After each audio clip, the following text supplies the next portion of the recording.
10 விரலையும் நான் அவனுக்கு கொடுத்துட்டேன். அப்படின்னா இட்டாதோரிக்குள்ள கிட்டத்தட்ட 15 விரல்கள் இருக்கணும்னு அர்த்தம்.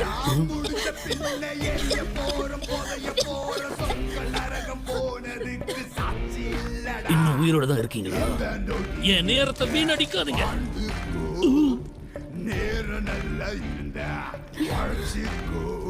உனக்கு ஒரு நொடி தான் கொடுப்பேன். கையை விடுற.